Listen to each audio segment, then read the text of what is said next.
सावध झालो हरीच्या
सावध झालो हरीच्या आलो जागरण जेथे वैष्णवांचे वार जय जयकार गर्जतसे पळोनिया गेले पोहते पाप आडते जेथे वैष्णवांचे वार जय जयकार गर्जतसे तुका म्हणे तया टाया ओल छाया कृपेची जेथे वैष्णवांचे भार जय जयकार गर्जतसे रुक्मिणी प्राण संजीवनंतम परम धाम कैवल्यमेकं तुरीयं प्रसन्नं प्रपन्नार्तिहं देवदेवं परम दं लिंगं भजे पांडुरंगं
आत्मरूप गणेश केले स्मरण होय सकळ विद्यांचे अधिकरण तेची वंदो श्रीजन श्रीगुरूंचे ते नमस्कार आता अलंकापुरे रम्य सिंहासनस्थं पदांबोज तेजस्फुरति प्रदेशं विदिन्द्रादि देवै सदा स्तूयमानं समाधिस्थमूर्तिं भजे ज्ञानदेवम्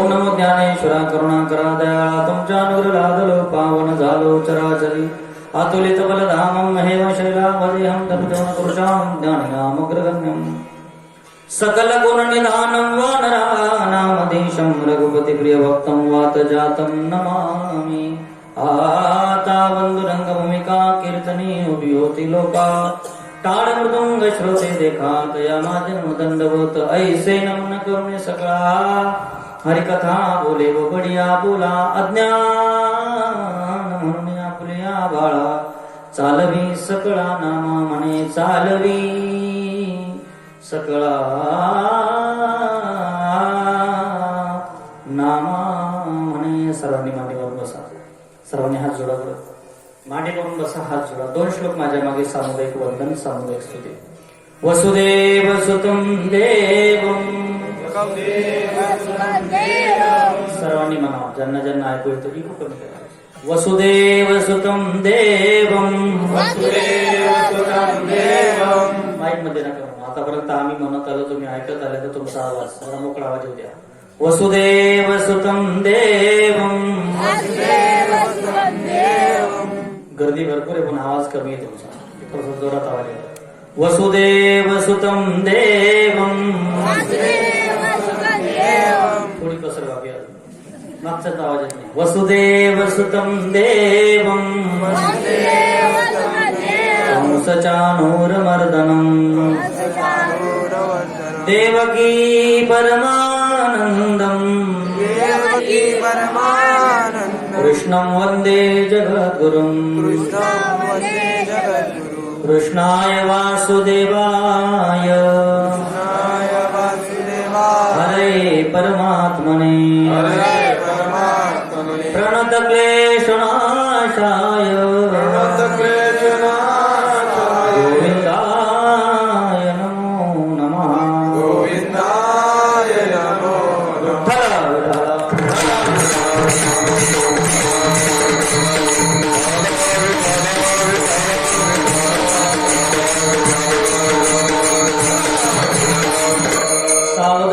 सावध झालो हरीचा आलो जागरणा जेथे वैष्णवांचे भार जय जयकार गर्जित असे.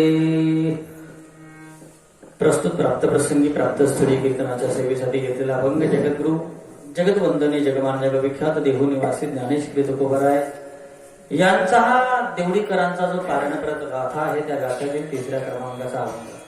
गाथ्यातील फक्त 3ऱ्या क्रमांकाचा अभंग चिंतनासाठी मी घेतला. फार सुंदर कार्यक्रमाचं वातावरण. विनालग्नी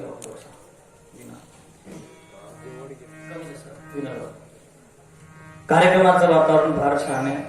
थोर मोठ्यांच्या पदस्पर्शाने पुनीत आणि पावन झालेला आपलं पिंपळकोठा प्रभाग प्रचा म्हणजे परगणा चांसा. फार सुंदर कार्यक्रमाचं ठिकाण, कार्यक्रमाचं निमित्त आणि त्रिपिंडी महादेवांचं. मला मंदिरात जायची इच्छा राहून गेली. मी कीर्तनानंतर मला त्रिपिंडी शब्द असा अर्थ म्हणजे 3 पिंड असतील कदाचित, बरोबर. त्रिपिंडी महादेवांचा अधिष्ठान आणि महादेवांची भव्य यात्रा दरवर्षी होत असते.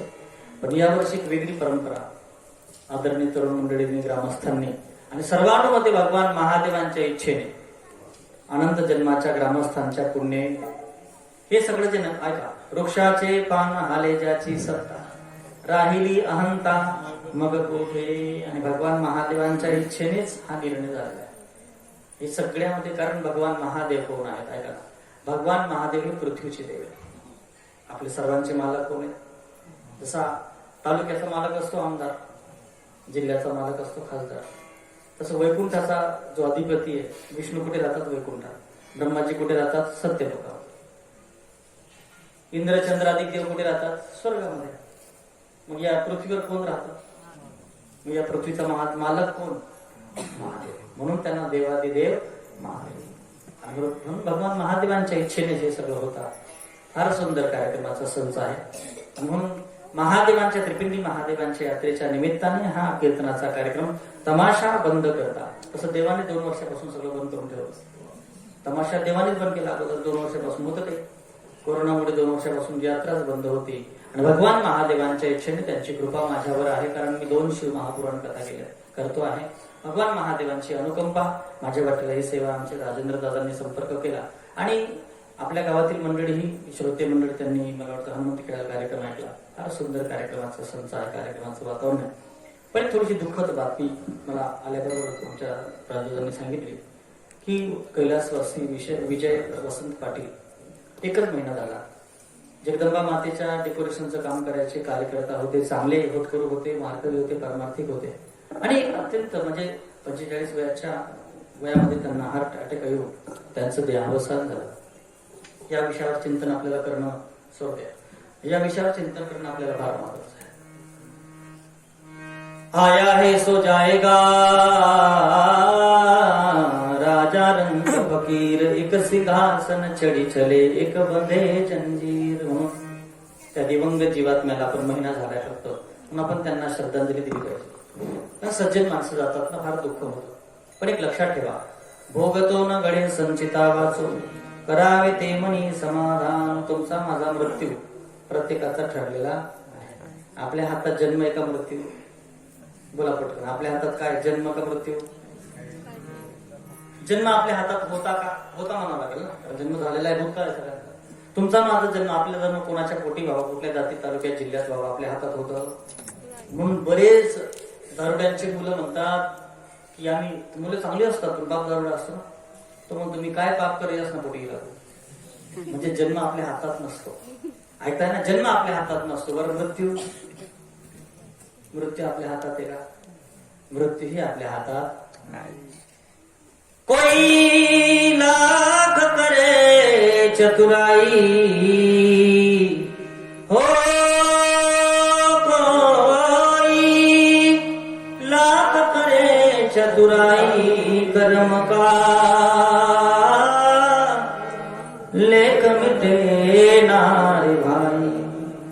इस दुनिया में भाग्य के आगे चले ना किसी का उपाय. कागज हो तो हर कोई बाचे, कर्म न बाचा जाए. देखो इसी कर्म के कारण आज बन को चले रघुराई. कर्म का लेख मिटे ना रे भाई. मग आपण त्यांना श्रद्धांजली देऊ, त्यांची आठवण करून आपण कार्यक्रमाची सुरुवात करू. सर्वांनी मांडी करून बसा, हात जोडा. माझ्या मागे वेदाचा मंत्र आणि ज्ञानोबरांची ओवी म्हणून आपण वैदिक पद्धतीने आपल्याकडे श्रद्धांजली कशी देतात माहिती का? लोक असे उभे राहतात. स्मशानमध्ये तीच पद्धत सुरू झाली. असे उभे राहतात मग ख्रिश्चन लोकांसारखे. अशी श्रद्धांजली देऊ द्यायची नाही बरं कोणाला. तुम्ही सांगायचं स्मशानमध्ये सांगणार, ते मास्तर लोक असतात बहुतेक बोलणार. बहुतेक ते श्रद्धांजली बोलणारे मास्तर लोक असतात, त्यांना बोलायची हौस असते, तेच बोलतात. आणि मग ते असे उभे राहतात. 1 मिनिट सर्वांनी मौन उभे राहा. कशाला मौन राहा? आपल्या धर्मात कुठलंच कार्य मौन राहून केलं जात. कुठलंच धार्मिक कार्य मंत्र म्हटल्याशिवाय होत. सांगा बरं, आपलं कुठलं मंत्र म्हटल्याशिवाय कुठलं कार्य? जावं लग्न होतं काय? अंत्यक्रियामध्ये सुद्धा होत नाही ना मंत्र म्हटल्याशिवाय. तर मंत्र म्हटल्याशिवाय श्रद्धांजली नाही. पण ती ख्रिश्चन पद्धती आपण तुम्ही पाहून शिकतात. असे उभे राहतात. मला असं वाटत माझं उभं राहतं, मग सरतात असं करायला पाहिजे ख्रिश्चन लोकांना. हात जोडून श्रद्धांजली दिली पाहिजे आणि मंत्र म्हणून सर्वांनी हात जोडा. मंत्र म्हणा माझ्या मागे. बरोणी सद्भावाची अंजुळी मिया ओविया फुले मोकळी अर्पिली अंघ्री युगुली विश्वरूपाची ओम पूर्णमद पूर्णमिदं पूर्णात् पूर्णमुदच्यते पूर्णस्य पूर्णमादाय पूर्णमेवावशिष्यते.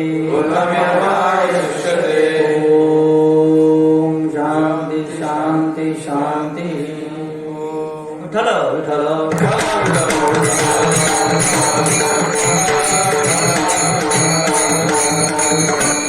नवयुग मित्रमंडळ पिंपळकोटेकर आणि आदर्श मित्रमंडळ कोळीवाडा समस्त ग्रामस्थांच्या वतीने हे सुंदर आयोजन आहे. मला आनंद वाटला. मी लांबून आलो, मला थोडं लांबच पडते यायला या भागात, पण तरी प्रसन्न वाटलं आल्याबरोबर. ही सगळी माणसं वातावरण सात्विक आहे, प्रसन्न आहे. मला असं वाटलं की यात्रेची जास्त गडबड असेल तर यात्रेमध्ये मग ते जरा शांती कमी असते. यात्रेत कीर्तने म्हटलं, पण वातावरण मस्त आहे, भगवंताची कृपा आहे आणि माणसं सात्विक आहे, श्रद्धावान आहे आणि परिचय आहे त्यांचा. माझ्या वडिलांचं मला आठवण दिली असं दादांनी. म्हणजे वडिलांचे कीर्तन ऐकले आमचे विनेकरी भाऊ. माझ्या वडिलांची कीर्तन तुम्ही रिंगणगावला ऐकले. कृष्णाजी महाराज सांजोरीकर जळगावकर माझे वडील आले. मला बाबांचं विचारलं, बाबा थकले का? बाबा आहे. म्हणजे हे असं ऐकलं की मला बरं वाटतं की आपण आपल्या लोकात येऊन पडलो. कारण माझ्या वडिलांनी, दादा ऐका ना, माझ्या वडिलांचं वय आता 79 आहे. 45 वर्ष घरात पंढरपूरची वारी आहे. पंढरपूरला मठ आहे, सांजोरीला मठ आहे.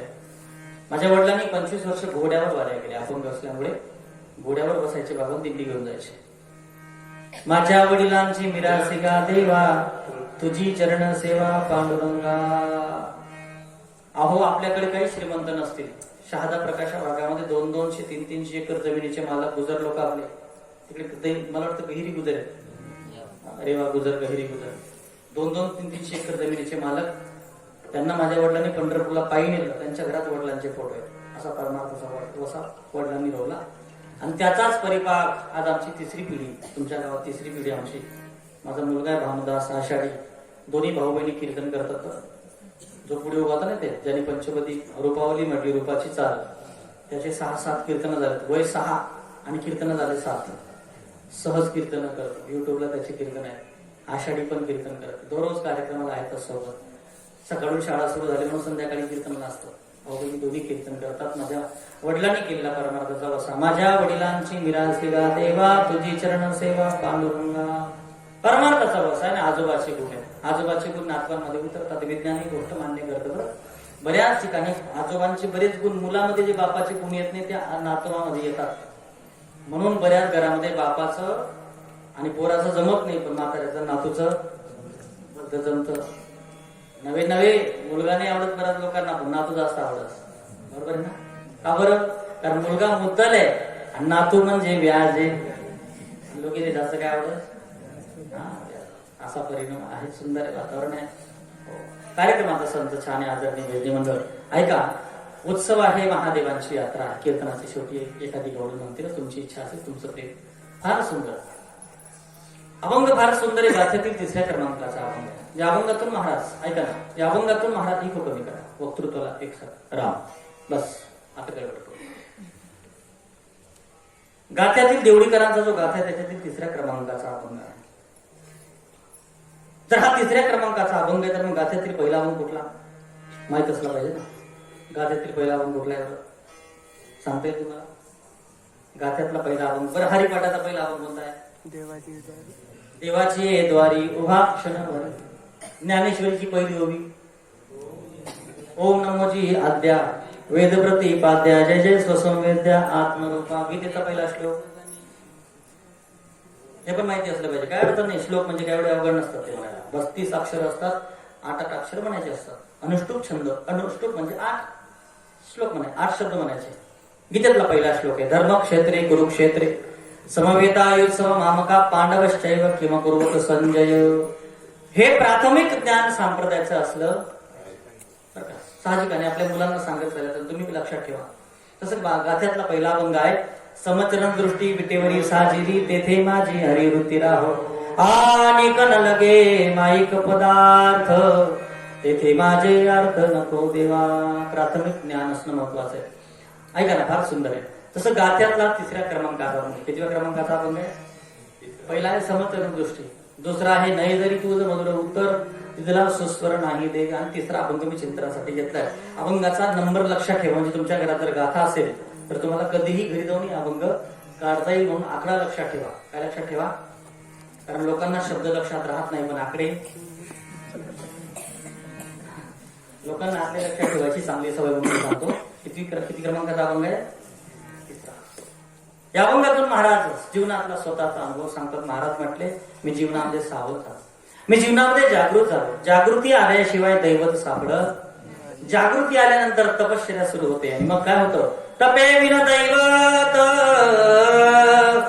दिदल्या विन प्राप्त गुजे विनहित कोण सांगे. तप या शब्दाचा अर्थ आहे, तुम्ही आदरणीय शेतकरी माणसे तुम्ही, तप या शब्दाचा अर्थ फक्त आपल्या डोक्यासमोर तप आलं की लगेच आपल्या डोळ्यासमोर एक चित्र, एक साधू आहे, त्याची दाढी जटा आहे, तो असा ध्यानाला बसला आहे. आपण टीव्ही मध्ये पाहतो ना, आणि तो काय करतोय? तप. त्याला तप तेवढंच तप नाही बरं का. तप शब्दाचा अर्थ तुम्ही जी गोष्ट दररोज करतात तिला अत्यंत प्रेमाने, भावनेने, तन्मयतेने करणे, याला काय म्हणतात? तप म्हणतात. शेतकरी शेतात काम करतो, हे काय त्याचं तप. शेती नीट केली तर उत्पन्न चांगलं आल्याशिवाय, आणि श्रद्धेने केली, जरी नुकसान झालं तरी मनामध्ये खंत बाळगायची. ठेविले अनंते तैसेची राहावे. ही अपेक्षा, पण काम नाही सोडायचं. महाराजांनी सांगितलं निवडावे तन शेती करावी जतन. निष्ठा जीवनामध्ये ऐका ना, ज्याच्याजवळ निष्ठा आहे त्याच्या जीवनामध्ये अवकळा येत नाही. ज्याच्या जीवनात तपश्चर्या आहे त्याच्या जीवनात अवकळा येत नाही. मी सगळ्या गोष्टी सांगणार आहे. 11च्या कीर्तन थांबवणार आहे. मी तुम्हाला सगळ्या गोष्टी सांगणार आहे. माझा पंचांग ज्योतिषाही अभ्यास, मी ब्राह्मणाचं सगळं काम करतो. पंचांग ज्योतिषही मी सांगतो. मला कुंडली करता येते, वाचता येते. त्याच्यातलं सूत्र मी तुम्हाला सांगून जाईल कीर्तनातून. आज घरातलं दुःख संपण्याचा उपाय मी सांगून जाईल आज मी तुम्हाला. ऐका ना, पण जीवनामध्ये तपश्चर्या असावी. तप ज्या ठिकाणी आहे त्या ठिकाणी काही कमी पडत नाही. प्रत्यक्ष भजनी टाळगी उभी हे तप असं. भजन करणाऱ्याचं भजन हे तप आहे. गाणाऱ्याचं गाणं हे काय आहे? कीर्तनकारचं कीर्तन करणं हे तप आहे. मृदंगाचार्य फार सुंदर आहे, कलाकार भारी, मृदुंग स्वतःचा पाहिजे. मृदुंग स्वतःचा असणे ही काय तपश्चर्या आहे. आपल्या स्वतःच्या मृदुंगावर जो हात बसलेला असतो ना, हो, आमच्याकडे प्रथा सुरू झाली आता, पकवाजीला मी पकवाज देतच नाही. आमच्याकडे सप्त्याला सुद्धा स्वतःचाच पकवाजी आणत असतो. का? त्याच्यावर त्याची तपश्चर्या, प्रॅक्टिस जी असते, लक्षात ठेवायचं. आणि याच्यापुढे मी लक्षात ठेवायचं. तुम्ही महाराजांकडे शिकता, संजय महाराजांकडे, माझे आदरणीय ते हे शेवटचं कीर्तन टीक लागू द्यायची, अशी टीक लागू द्यायची की हे शेवटचं कीर्तन दुसऱ्या पकवाजावर. याच्या पुढे मी माझ्या पकवाजावरच सत्याने कीर्तन वाजते. विठ्ठल विठ्ठल.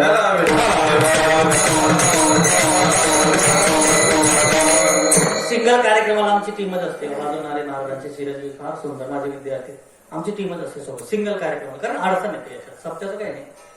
पण महत्वाची तपश्चर्या आहे, प्रत्येक गोष्टीत तप आहे. आपण जे करतो त्याच्यात सिद्धी आहे. तपानंतर काय भेटतं? सिद्धी भेटतं. तप केल्यानंतर काय होतं? सिद्धी. सिद्धी शब्दाचा अर्थ काय? तुम्ही जे कराल त्याच्यामध्ये प्रावीण्य मिळतं आणि त्याच्याने भगवत प्राप्ती होते. ही सुद्धा तपच आहे. 2 तास कीर्तनात हवा भरणे हे काय? तपच केलं पाहिजे, लक्षात ठेवा. अत्यंत सुंदर विषय. महाराज जीवनामध्ये आपला अनुभव सांगतात. महाराज म्हटले परमार्थ हा अनुभवण्याचा विषय. कोणाचा विषय? परमार्थ सांगण्याचा, शिकवण्याचा विषय. महाराज काय म्हणतात ऐका. अनुभव आले अंगा ते या जगाते तसे तुका म्हणेचा कोणी सांगे, मज अनुभव आहे अंगे. परमार्थ सांगता येत नाही, परमार्थ देता येत नाही, परमार्थ अनुभव घेता येतो. जर परमार्थ दुसऱ्याला सांगता आला असता, देता आला असता, तर माळकऱ्याचा मुलगा माळकरी झाला असता, भजनीचा मुलगा भजनी झाला असता. हे अवघड आहे, प्रत्येकाचं पुण्य वेगळं आहे. भगवंताच्या कृपेशिवाय जमत नाही. त्यासाठी चिंतन करावं लागतं. महाराज अभंगातून सावध झालो म्हणतायत, स्वतःचा अनुभव सांगतायत. महाराज म्हटले मी जीवनामध्ये सावध झालो. स्वतःचा अनुभव महाराज सांगतात, मी सावध झालो. सावध झालं पाहिजे. जो बेसावध राहील त्याच्यासाठी जीवन नाही. जगद्गुरु महाराजांची सांगण्याची भाषा संत बोलतात, कमी अर्थ फार सुंदर आहे. तू कोणी घेतले मोती जैसे आम्हा घरी धन, शब्दांचीच रत्ने शब्दांचीच शस्त्रे यत्ने करू. जगद्गुरु महाराज म्हटले मी जीवनामध्ये सावध झालो. अभंगाच्या पहिल्या चरणात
विशेष असा आहे.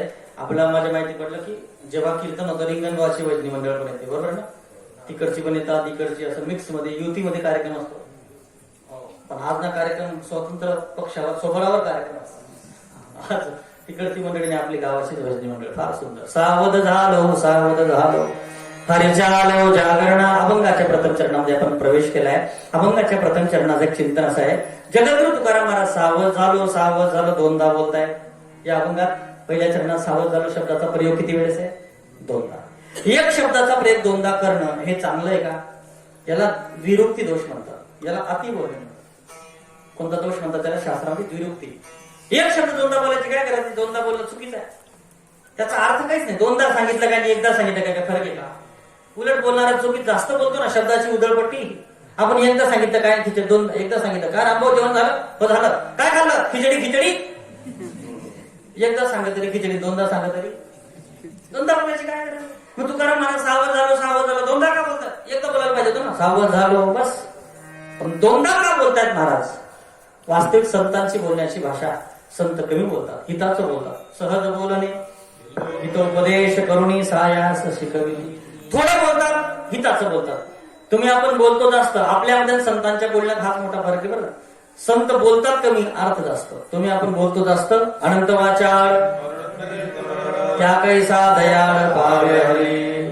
आम्हाला लोक कीर्तनाच्या अगोदर फोन करून सांगतात, महाराज तुमचं मानधन सांगून द्या. तुम्ही बिदागिरी सांगितल्या बा. म्हणजे लोक आम्हाला विचारतात की तुम्ही कीर्तन काय करतो, काय येऊन बोलतोच ना. भोंग्यांचा आवाज कमी ठेवा, स्पीकरचा आवाज द्या. स्पीकरचा आवाज वाढवा. लोक मला कीर्तनाच्या अगोदर विचारतात, महाराज तुम्ही कीर्तनाचं मानधन काय घेणार, बरोबर. आणि काहीच असं सांगणं पडतो, बंद करा ना कितना निशी. समजलं ना किती मोठा फरक आहे. माणसाने कमी बोलावं, हिताचं बोलावं, योग्य बोलावं. शब्दाला फार मोठी किंमत आहे. एक सांगू तुम्हाला, शास्त्र म्हणतं भगवंताचं पहिलं रूप आवडते. आता स्पीकरचा आवाज. भगवंताचं पहिलं रूप ब्रह्म आहे, अक्षर ब्रह्म. ओम इत्येकाक्षरम ब्रह्म. ओम हे काय आहे, अक्षर ब्रह्म आहे. आपण ओम शब्दाला फार पवित्र मानतो. ओम ही अक्षर ब्रह्म आहे. अकार तो ब्रह्मा, उकार तो विष्णू, मकार महेशाचा, ओंकार प्रधान रूप गणेशाचे. ओम हे शब्द ब्रह्म आहे. शब्दाला फार मोठी किंमत आहे. शब्द ऐका ना, जर चुकला, ऐका, तलवारीने फक्त मान कापली जाते आणि शब्दांनी मन कापलं जातं. आणि मोठ्या माणसाचा शब्द चुकला तर लाखोच्या माना कापल्या जातात. ऐका ना तुम्ही, किती मोठी किंमत आहे. म्हणून कबीर साहेब म्हणतात, शब्द संभाल कर बोलिये के शब्द को हाथ न पाव, एक शब्द मरहम करे दूजा करे घाव. तुम्हाला महाभारतातलं युद्ध माहिती? महाभारतातल्या युद्धामध्ये किती लोक मेले? दोन्हीकडचं सैन्य होतं 18 अक्षोहिणी. 11 अक्षोहिणी सेना होती कौरवांची, 7 अक्षोहिणी सेना होती. अक्षोहिणी हे जुनं माप आहे. अक्षोहिणी हे जुनं माप आहे, पण आताच्या हिशोबानुसार दोन्हीकडचं सैन्य होतं 18 अक्षोहिणी. 18 अक्षोहिणी म्हणजे आताच्या गणितानुसार जर हिशोब काढला तर 39,36,600 किती होतं सैन्य दोन्हीकडचं?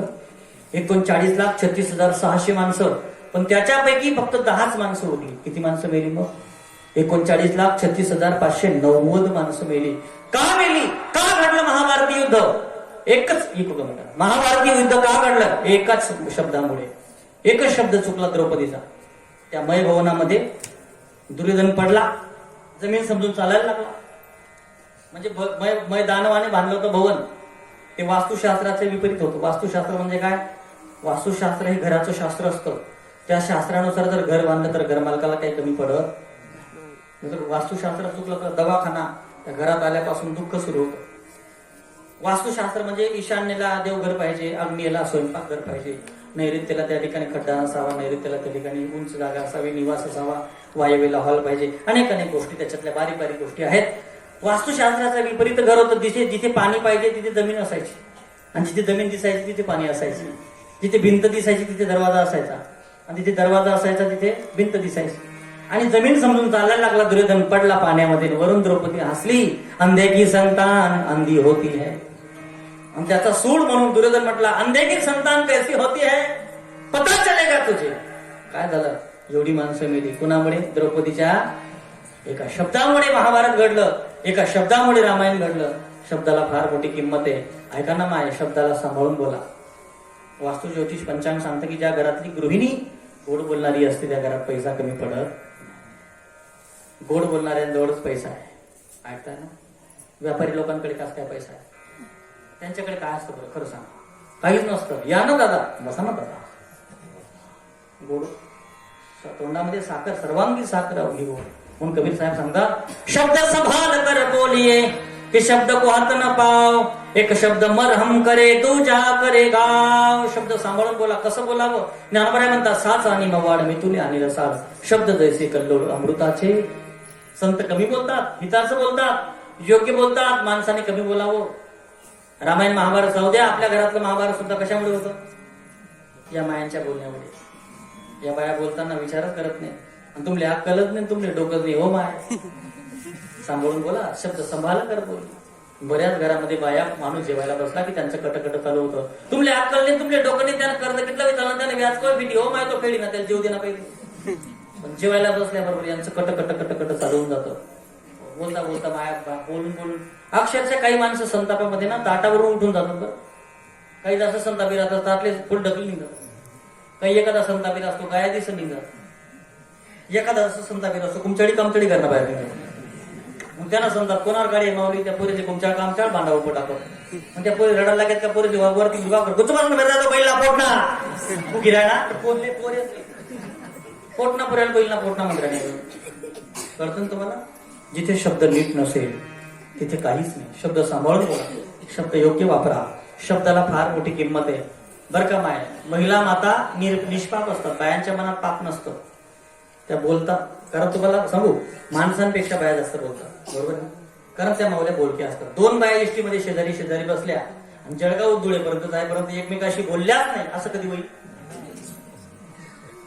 3 तासना प्रवास मोठा सातबारा काढली तिथे बाईनं. बाई तू कोणी इराणी कोणतं गाव कोणतं गाव माहेर सासर कुठलं सगळं.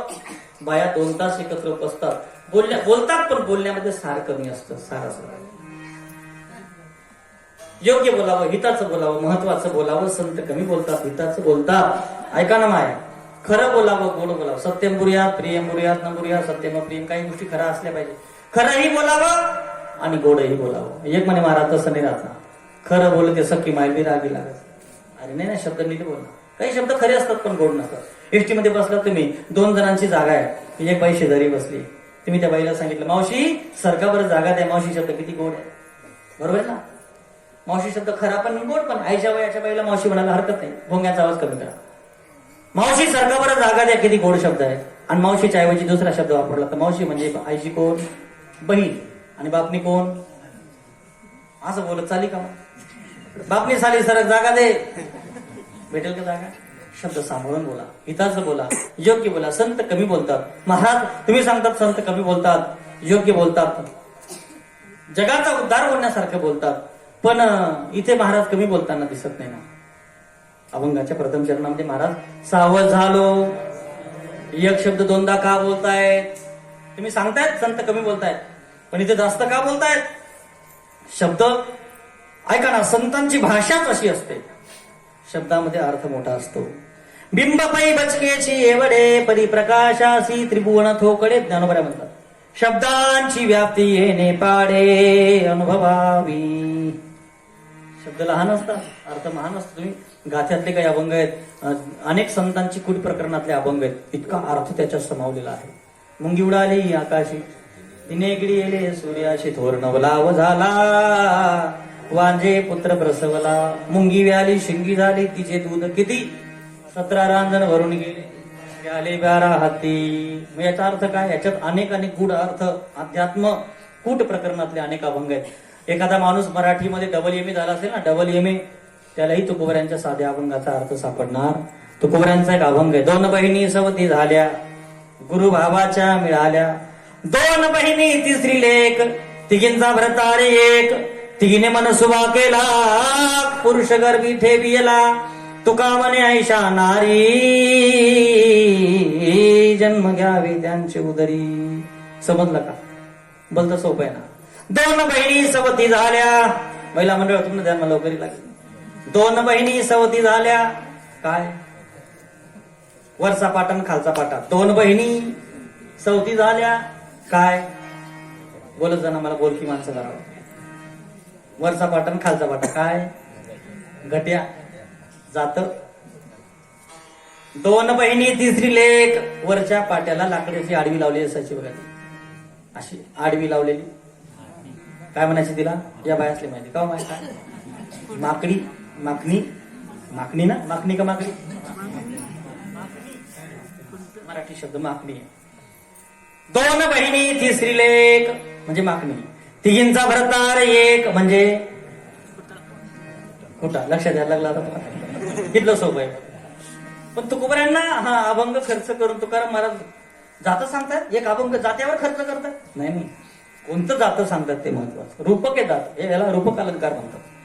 जात्याचं रूपक केलंय पण जगाचं अध्यात्म सांगण्याचा प्रयत्न केलाय. जगद्गुरु महाराजांचा हा अभंग आणि कबीर साहेबांचा एक दोहा जवळ भाषांतर. कबीर साहेबांनी एका बाईला दळण दळताना पाहिलं. ऐका, ती बाई जात्यावर दळण दळत होती ओट्यावर आणि कबीर साहेब चालले होते. काशीचे संत बरं का, आध्यात्मिक ज्येष्ठ संत कबीर महाराजांनी त्या बाईला दळण करताना पाहिलं आणि कबीरजी रडायला लागले. चलती चक्की देख कर दिया कबीरा रे,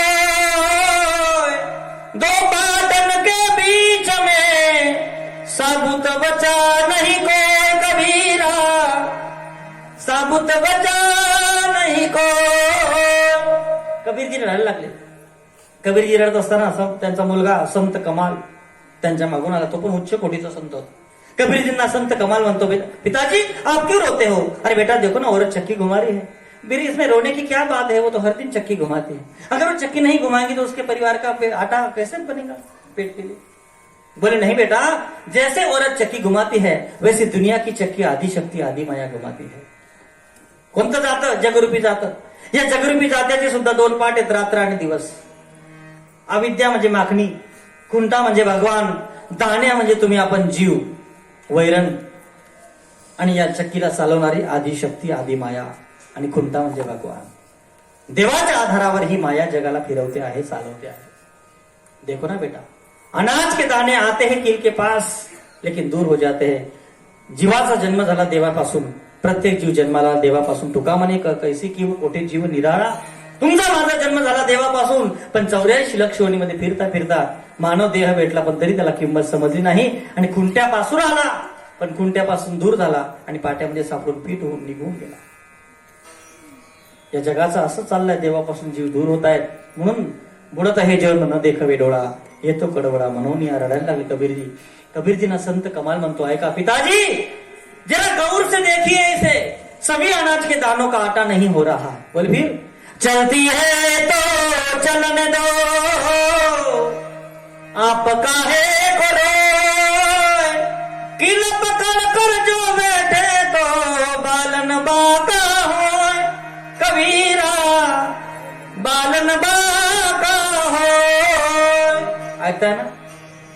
सभी अनाज के दानों का आटा नहीं होता. जिन अनाज के दानों ने कील को छोड़ दिया उनका आटा होता है, लेकिन जो कील को पकड़ के बैठे रहते उनका कुछ नहीं होता. कील म्हणजे खुटा म्हणजे भगवान.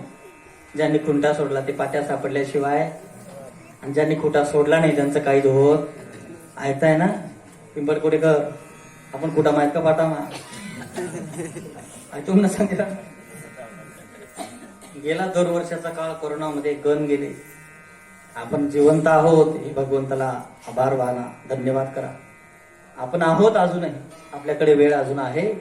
कोण काळ येईल कैसा, नाही देहाचा वरवसा. ऐकताय ना? इतकं घातक रिसर्च आहे. 100 मध्ये 7 लोक आपल्या देशात, 100 मध्ये 7 लोक अटॅकने मरत आहेत. 7 टक्केवारी मरणाऱ्यांची हार्ट अटॅक. आजार असं जाऊ द्या. म्हणून नीट आहे का, दररोज 2 लाख लोक मरतात. किती? 24 तासामध्ये किती लोक मरतात जगाचं सांगतोय मी.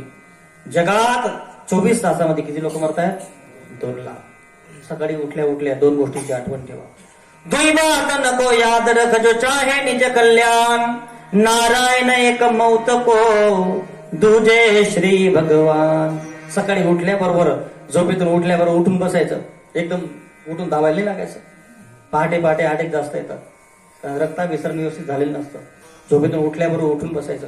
आपल्या जुन्या पूर्वजांनी सांगितलं होतं काय करायचं, प्रभाते करदर्शन. नका करदर्शन करू, पण उठून जरा बसा. झोपेतून उठून बसायचं, स्वतःच्या अंगाला तपासायचं आणि म्हणायचं की 2 लाख लोकांमध्ये माझा नंबर लागला नाही. दिवसातून 2 गोष्टींची आठवण ठेवायची. एक, आपल्या मृत्यूची आठवण ठेवा, तो कधी कुठल्याही दिवशी येईल आवडत्या. आणि दुसरी गोष्ट, भगवंताची आठवण ठेवा. कधी जावं लागेल हे सांगता येत नाही, याची आठवण ठेवा. आणि दररोज स्मशान जायचं, स्मशानाचं दर्शन घ्यायचं. महादेवांची यात्रा आहे ना. भगवान महादेव कुठे राहतात? शंभू माझा दिनानाथ त्याहांचे राहणे कैलासात. भगवान महादेव कैलासात राहतात, सर्वांना सर्व देतात. बरं, ज्याला श्रीमंत व्हायचं त्याने भगवान महादेवांची आराधना करा. भगवान महादेव पुत्र संतती दे. पाहिजे असेल तर महादेवांची उपासना. पैसा पाहिजे असेल तर भगवान महादेव. विष्णूची उपासना केल्यानंतर संतती संपत्ती भेटत नाही, कारण देवाचा नियमच आहे. देवभक्ता लागी करुणे दे संसार, अंगी वारंवार करुणे ठेवी. ऐकताय ना?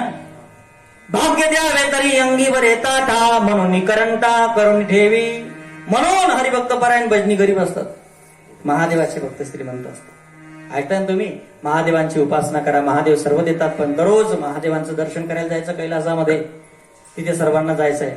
कैलासा महादेवांचं दर्शन करण्याकरता स्मशानात जायचं दररोज फिरताना. डॉक्टर लोकांनी सांगितलं असेल बाहेर म्हाताऱ्यांना, बाबा फिरत जा, डायबिटीज आहे, फिरायला जायचं. एकट्याला करमत नसेल, नातून मिली जावं सांगेल. तर नातू तुम्हाला विचारेल, बाबा हाय काय शे? त्या पोराला सांगा ना, भाऊ हो आपला पलाडशे. मन बाप आठे म्हणता, एक दिन माले आठ ये नाही, एक दिन तुला बापले बी आठ ये नाही बेटा, आणि एक दिन तुले सुद्धा आठ ये नाही. आजा मेला पणजा मेला, बाप स्मशना गेला. देखत देखत नातू पंतू तोही तैसा झाला. उठा उठा जागा. जागा म्हणजे सावध व्हा. म्हणून महाराजांनी अभंगात महाराज सावध झालो असं म्हणतात. महाराज स्वतः सावध झाले आणि आपल्यालाही सावध करतायत. सावध होई बापा, काळ लागला असे मापा. पण आपला मुद्दा चालू होता की संत कमी बोलतात, हे मान्य आहे आम्हाला, पण तुकाराम महाराज सावध झालं दोनदा का बोलतायत? ऐकाय का महाराज दोनदा बोलतात, तिथे दुरुक्ती दोष लागत नाही, कारण शब्द एक आहे, वापर दोनदा आहे. त्याचं कारण असं आहे, जेव्हा एका शब्दातून दोन अर्थ वेगवेगळे निघत असतील तर एका शब्दाचा वापर दोनदा करायला हरकत नाही. शब्द एक आहे, अर्थ दोन आहे. सावध झालो शब्द एक आहे, पण त्याचे अर्थ दोन्ही वेगळे आहेत. शब्द एक, अर्थ दोन. त्याला व्याकरणामध्ये श्लेष अलंकार म्हणतात. श्लेष अलंकारामध्ये शब्द एक, अर्थ दोन. बघा तुम्ही जळगावच्या बस स्टँडवर, एसटी स्टँडवर, एसटी माहिती तुमले काही याद पडी? 4-5 महिना गेला ना. असं नाही खेड्यागावास मध्ये आले. खेड्यागावात ते बिलकुल बंद आहे. बस स्टँडवर शेंगदाणे विकणार येतो बघा, त्याच्या मुखामध्ये भाषा असते, खारे शेंगदाणे. शब्द एक आहे, अर्थ दोन. त्याला श्लेष अलंकार आहे. शब्द एक, अर्थ दोन. पहिला अर्थ, शेंगदाण्यांना मीठ लावून म्हणजे शेंगदाणे कसे आहेत? खारे शेंगदाणे. आणि दुसरा अर्थ, शेंगदाणे खारे शेंगदाणे. शेंगदाणे खारे म्हणजे शेंगदाणे खा असं म्हणायचं त्याला. एकेरी भाषेत बोलतो तो कीर्तनकार लोक जोडी म्हणतो, खारे शेंगदाणे. शब्द एक, अर्थ दोन. शहरामध्ये गुरखा लोक असतात ना, कॉलनी एरियामध्ये काही लोक फिरतात बघा, रात्री ते कॉलनीचे जागरण करतात, नेपाळकडचे असतात ते. त्यांच्या मुखामध्ये भाषा असते, सोनेवाले जागते रहो. तिथे पण श्लेष अलंकार आहे. शब्द एक, अर्थ दोन. पहिला अर्थ शेंगदाणे, त्या ठिकाणी पहिला अर्थ आहे सोनेवाले जागते रहो म्हणजे झोपणारे जागे. आणि दुसरा अर्थ, सोनेवाले जागते रहो म्हणजे कोण जागो? जिसके घर में माल है वो जागो, बाकी का नंगचोड झोपो. त्यानं घरमा काहीच नाही, त्याला काय चिंता आहे? त्यांनी बटा धारणे जरी उघडा ठेवा, शनी शिंगणापूर. शब्द एक, अर्थ दोन. सावध झालो शब्दाचा अर्थ वेगळा आहे. पहिल्या सावध झालोचा अर्थ वेगळा आहे आणि दुसऱ्या सावध झालोचा अर्थ वेगळा आहे. पहिल्या सावध झालोचा अर्थ महाराज म्हटले, मी संसारातून सावध झालो. संसारातून मी सावध झालो. संसारातून सावध झाले महाराज. हो, संसारातून सावध होण्याची काय गरज आहे? संसार वाईट आहे का? म्हणे महाराज संसार वाईट नाहीये, पण जो सावध राहील त्याच्यासाठी चांगला आहे. आणि जो बेसावध राहील, सावध राहिलं पाहिजे. कुणापासून सावध राहिलं पाहिजे? महाराजांचे अभंग ऐकाय काकड्याचे. उठा जागे वारे आता, उठा जागे वारे आता,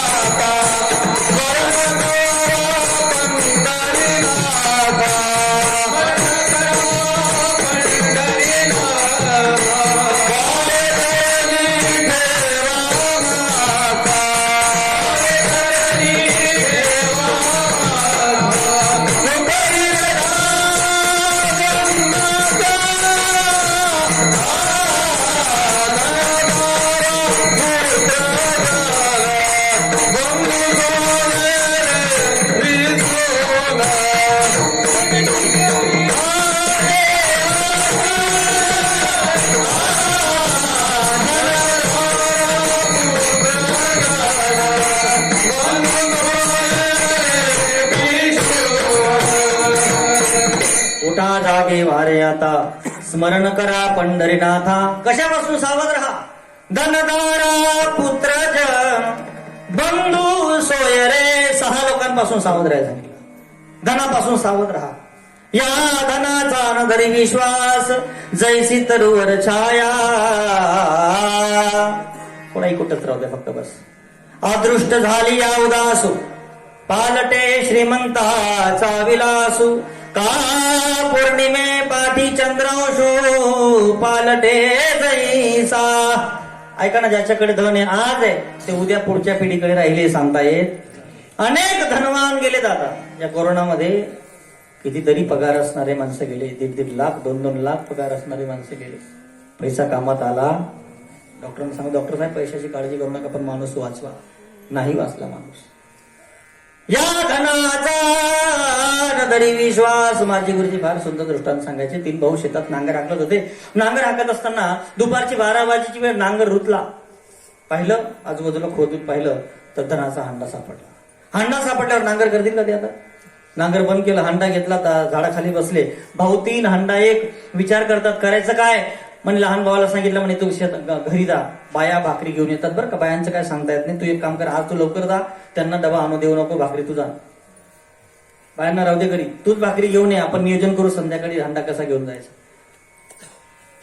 संध्याकाळी आपण काहीतरी लाकडा वगैरे रचून गाड्यात हांडा घेऊन जाऊ. नियोजन चालू आहे त्यांचं. हा भाकरी घ्यायला गेला. दोन्ही भाऊ हांड्याच्या आजूबाजूला बसले. पण मती फिरली बघा. द्रव्याची मागे कडी काळा झाला, गमनोनिया संग खोटा त्याचा. बुद्धी बदलते धन आल्यावर. बुद्धी बदलली दोन्ही भावांची. म्हणे एक काम करू ना, हांड्याची 3 वाटी भरण्यापेक्षा 2 पडतील. आपण असं करू, तो पाणी भाकर घेऊन आला, त्याला पाणी घ्यायला पाठवू, विहिरीमध्ये टाकून देऊ, दगड टाकून देऊ, मरून जाईल. संध्याकाळी त्याला बी घेऊन जाऊ, सांगून देऊ अपघाताने मेला. आणि हांडा पण झाकून गपचित घेऊ. नियोजन दोन्ही भावांचं झालं. इकडे हा येताना याने पण नियोजन करून घेतलं. जेवण करून घेतलं. येताना डब्यामध्ये त्या भाकरीमध्ये विष टाकून घेतलं. त्याच्या डोक्यासमोर हांडा फिरत होता. मर्दातीन हांडा मला ऐकला नाही. ठरल्याप्रमाणे आला, विहिरीमध्ये ढकलला, दगड टाकले, मेला. पाणी घ्यायला गेला होता. हे जेवायला बसले. हांड्याच्या समोर भाकरी काढल्या, पोटभर जेवले. संध्याकाळी हांडा घेऊन घरी गेले. गेले ना? नाही गेले. ते हांडा तिथेच राहिला. त्यांना सगळ्यांना उचलून घेऊन जावं लागलं. याला म्हणतात धन. महाराज म्हटले, धनदारा पुत्रजन. धनापासून सावध राहा. पत्नी सगळ्या हे सगळं लटिका व्यवहार. ज्ञानोबा शेवटी सांगतो, हरिपाठाच्या शेवटी आपण काय, लटिका व्यवहार सर्व हा संसार वाया यरधार हरिवीर. म्हणून संसार वाईट आहे का? नाही, संसार चांगला आहे. शास्त्रकार म्हणतात, सानंदम सदनम सुताश्य सुद्या कांता मृदुभाषिनी सन्मित्रम सुधनम स्वयोस्त्री तीरती चान्यापरा सेवका आतिथ्यम शिवपूजनम प्रतिदिन मिष्ठान्नपानम ग्रहे साधो संगम उपासते ही सततम धन्य गृहस्थाश्रम. हा गृहस्थाश्रम धन्य आहे. संसार चांगला आहे. गृहस्थाश्रमामध्ये जेव्हा माणसाचा प्रवेश होतो तेव्हा त्याला शुभमंगल म्हणतात. काय म्हणतात? लग्नाचं काय नाव आहे? खरं नाव आहे शुभमंगल. शुभमंगल म्हणजे मंगल योग म्हणतात त्याला. मंगल कार्य म्हणतात त्याला. मंगल कार्य, मंगल योग. आणि मग ब्राह्मणता मंगलाष्टक म्हणतात. काय म्हणतात? मंगलाष्टक. ब्राह्मणता त्या सगळं अष्टक लवकर म्हणून घेतो, पण एक शब्द सावधान त्याची चेतावणी म्हणून जरा लांबून म्हणतो. कोणता? शुभमंगल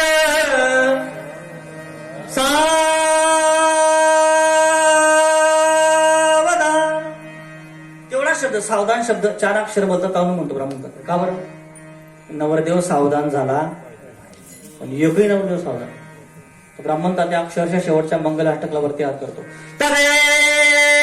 लग्नम सुदिनंत देव ताराबलम चंद्रबलम देव. वरती हात करून सांगतो.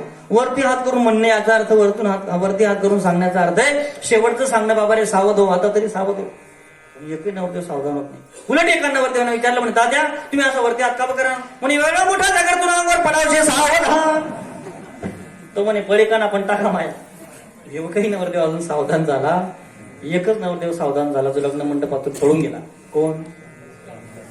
नारायण हे त्यांचं नाव. लग्न मंडपातून पळून गेले, त्यांचं नाव नारायण होतं. हो, एकही नवरदेव. उलट हार घालण्याकरता तयारच असतो. ती मुलगीची उंची कमी असते, ती हार धरून उभी राहते. आणि ज्याला हार घालून घ्यायचा असतो ना, तो काय करतो? वागतात नाही आतेना पोरे. वागणं म्हणजे असं. आतेना पोरे मानले तसं. मी निरीक्षण करा. मान घेणं म्हणजे असं. आतेना पोरे मानले तसं. मान वाकणं वेगळं, मान घेणं. शेतकरी माणसं तुम्ही असं खालती विषय घाल देव, दुसरे बरोबर काय देव, मानलेतच ना. कोण?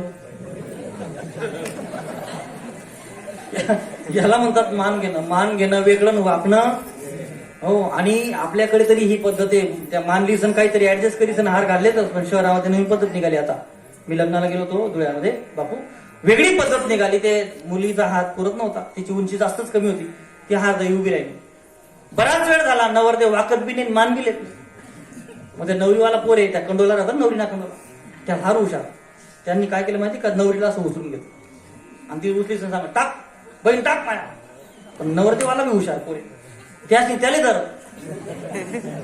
त्या तताना पोरे नवरदेव उचली उचकाय आई नवरीली उचकाय असं उचका मग 10पर्यंत भेट घ्या स्लाबपर्यंत. आणि ती बिचारी काय पात करे, टाक पण ते उचलण्यामध्ये ते हालते ना पोरगी, तिचा जीवनारा घाबरतो. ती हार टाकते पण तिथला मग काय घ्यावं तिला नाही, हार निष्ठी घ्या बामन घ्या पडी घ्या.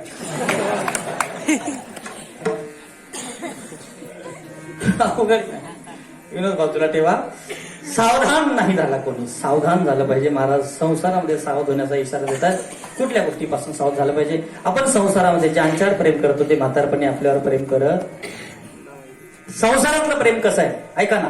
जोवरी जळण गा तोवरी म्हणती माझा, मानिती लहान थोर देह सुखाची कागा. इंद्रिय बाबरली इकोराव राम वरबाजू राम अति आस्था बसले तुम्ही. इंद्रिय बाबरली बागुला जा, कैसा विपरीत झाला, तोची देह नोहे तुझा. तोची देह, तीच बायको, तेच मुलं, तेच घर, तीच भाऊबंदकी, सगळा तोच माणूस. पण मला सांगा, तरुणपणामध्ये जो रुबाब होता तो म्हातारपणात राहतो? तरुणपणातलं नाव म्हातारपणात राहतं का? नाव सुद्धा राहत नाही. तरुणपणात त्याचं नाव काय? तात्यासाहेब, दादासाहेब, आप्पासाहेब, नानासाहेब. पण म्हातारपणातलं नाव बदललं. आता साहेब नाही ना आप्पा नाही, आमना म्हातारा. घरचे लोक म्हणतात आमना दल्ला, आमना चादड्या, आमना दुई जिल्हा शब्द आहे आमना कातड्या. कसे शब्द असतात बघा. कैसा विपरीत झाला, तोची देह नोहे दुजा, इंद्रिय मावळली याला बागुला जा. ऐशी दशा येईल पुढे. ऐका ना, समोर बसलेली मंडळी सर्वांना लक्षात ठेवा. ऐशी दशा येईल पुढे. प्रत्येकाच्या जीवनामध्ये अशी अवस्था येणार आहे. नाकमुख गळू लागले, लाडाने शेंबूळ श्वाना परिगती झाली, अवघे करीती आडा. हिशोब करा. परमार्थिक माणूस आणि संसारी माणूस आहे का? संसार करा तुम्ही, संसार सोडायला सांगितले नाही. सोडायचा नाही संसार करा, पण संसार करताना परमार्थ सुद्धा करा. जी माणसं नुसता संसार करतात ना त्यांचं म्हातारपण फार वाईट असतं. सायास करीसी प्रपंच दिननिसी हरिसी न भजसी. काही माणसं नुसता संसार करतात रात्रंदिवस. देव नाही, धर्म नाही, एकादशी नाही, उपवास नाही, वारी नाही, तीर्थक्षेत्र नाही, दर्शन नाही. आणि सांगू तुम्हाला परमार्थिक माणूस आणि संसारी माणसाचा फरक सांगू. परमार्थातला माणूस जसा जसा जुना होतो तशी तशी चमक वाढते, त्याच्या चेहऱ्यावरचं तेज वाढतं, त्याच्या चेहऱ्यावरचा आनंद समाधान दिसतं. आणि संसारातला माणूस जसा जसा जुना होतो ना तसा तसा तो चमकत नाही, त्याला चमका निघायला लागते. फार मोठा चिंता बघा. अभिनयकरी आमचे काय प्रसन्न, काय चेहऱ्यावर तेज आहे. त्याच ठिकाणी मला कीर्तन सुधरी का नाही. पण कधीतरी हिशोब करा, संसाराचा हिशोब करा. फार हुशार माणसं तुम्ही पिंपळकोटेकर. मला उत्तर द्या. आता आंब्याचा सीझन येतोय बघा पुढे. 350ला 1 डझन आंबे आणले. 350ला 1 डझन हापूस आंब्याचे पेटी. 350ला 1 डझन जर आंबे आणले हापूस आंबे, तर मला सांगा एक आंबा कसा पडला बरं? बोला पटकन. 350ला 1 डझन. डझन म्हणजे किती? मग एक आंबा कसा पडला? करावा हिशोब पटकन. 350ला 1 डझन, तर एक आंबा कसा पडला? करा हिशोब करा पटकन. अंदाजे किती? एक आंबा कसा पडला बघा पटकन. 29.5. बरोबर, तुम्ही जवळपास भिड घ्या. 29.29 रुपये 30 पैसे. पण हे उत्तर बरोबर नाहीये. उत्तर आहे एक आंबा कसा पडला? पिशी फाटली म्हणून पडला. खोकं फाटी घे पडी या. मी किती वेळा पडला असं बोललोच नाही. शब्द कसा आहे बघा. कितीला पडला तर मग हिशोब पैशाचा होता. कसा पडला? पिशी फाटी घेऊन पडली. पण हे सांगण्यामागचा भाव असा आहे. पण सगळ्यांच्या डोक्यामध्ये आकडे फिरायला लागले की हिशोब कमी जास्त का? कारण आपला स्वभाव हिशोब असा आहे. आपण प्रत्येक गोष्टीचा हिशोब करतो. घर बांधताना हिशोब करतात माणसं. काय लोकांना काय वाज चालू? सिमेंटला काय भाव चालू आहे, काय पिकलं, किती परवडलं, भांडवल किती गेलं, किती उत्पन्न आलं, किती नफा, सगळ्या गोष्टीचा आपण हिशोब करतो. मला एक उत्तर द्या पडकोटेकर, पण कधी आयुष्याचा हिशोब केलाय? आयुष्याचा हिशोब केलाय? क्या जिंदगी चल आज तेरा हिसाब करते, कुछ बुरी बातें कुछ अच्छी बातें खास करते हैं. कधी आयुष्याचा हिशोब केलाय? हे आयुष्य किती गेलं आणि किती उरलंय? अल्पायुष्य मानव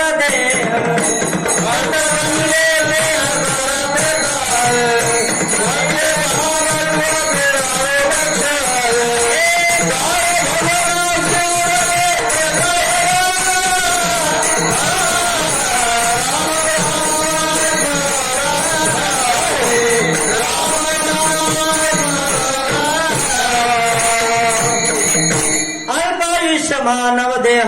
कधी आयुष्याचा हिशोब केलाय? तुमचं वय काय तरी अण्णा? 65. जास्त वय पटकन सांगते त्याची 65. तुमनं वय काय? 68. म्हणजे 2 वर्षांना पण 65. कितलं बाकी होई अजून पुढे अण्णा? तुम्हाला काय, मला कोणाला सांगता येणार? काय भजना उरले ते पाहेगा, राम राम स्मराधी. विचार करा, हिशोब करा. काय भजनासी उरले ते पाहेगा. महाराज म्हटले त्यासाठी सावध व्हावं लागेल. सावध होई बापा, काळ लागला से मापा. सावध राहा, आयुष्य खातो काळ.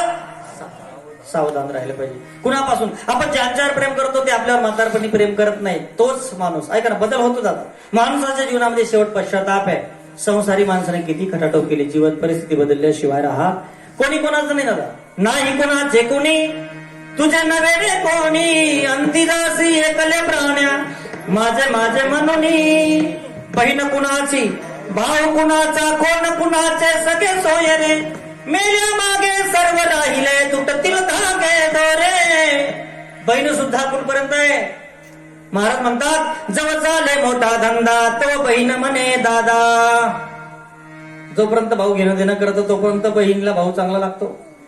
तोच भाऊ, तीच बहीण जर भावाने 2-4 आखाची दिवाळीला भाऊ घ्यायला आला नाही, तीच बहीण गलीमध्ये चर्चा करतात, अशा बाई यंदा घ्या तुम्ही पिंपळकोट आले, कोण राय ना माझ्या पिंपळकोट शिलकी घे, चेटी घे बट पिंपळकोट.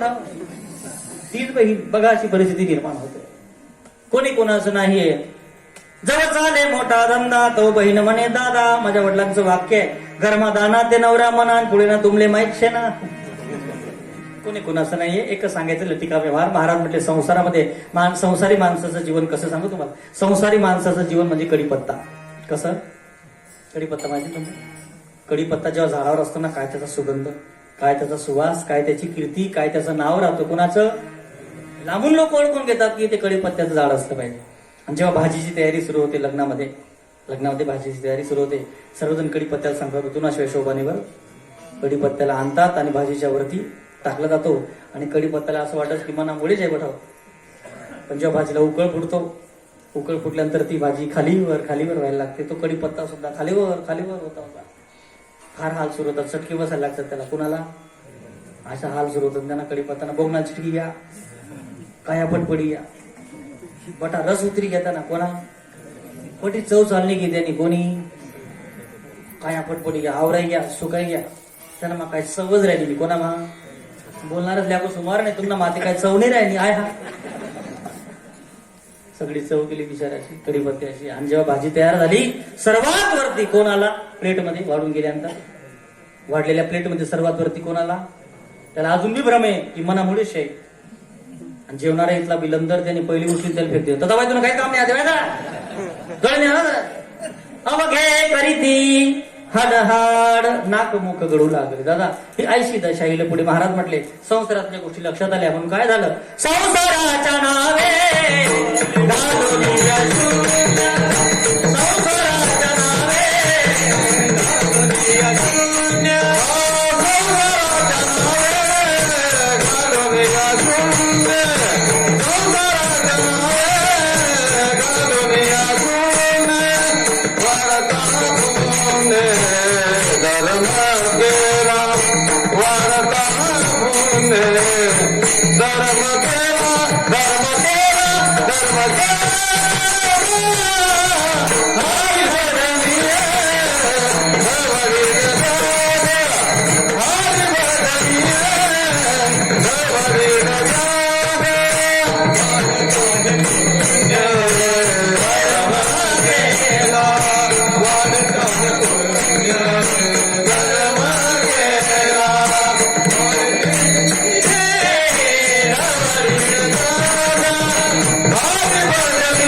सावध झालो संसारातून. पहिल्या सावध झालोचा अर्थ महाराज म्हटले प्रपंचातून संसारातून सावध झालो. परमार्थाची वाट धरली करावी तातडी. परमार्थाची वाट धरली, परमार्थामध्ये आलो, पण परमार्थामध्ये सुद्धा सावध झालो. दुसरा सावध झालो परमार्थाकरिता आहे. परमार्थामध्ये सावध होण्याची काय गरज आहे काय का? परमार्थामध्ये सावध होण्याची गरज अशी, परमार्थामध्ये जो सुरुवात करतो, परमार्थाची सुरुवात सोपी आहे, पण परमार्थाचा शेवट कठीण आहे. परमार्थ टिकवणं सुरुवात सोपी आहे, भक्ती कठीण आहे.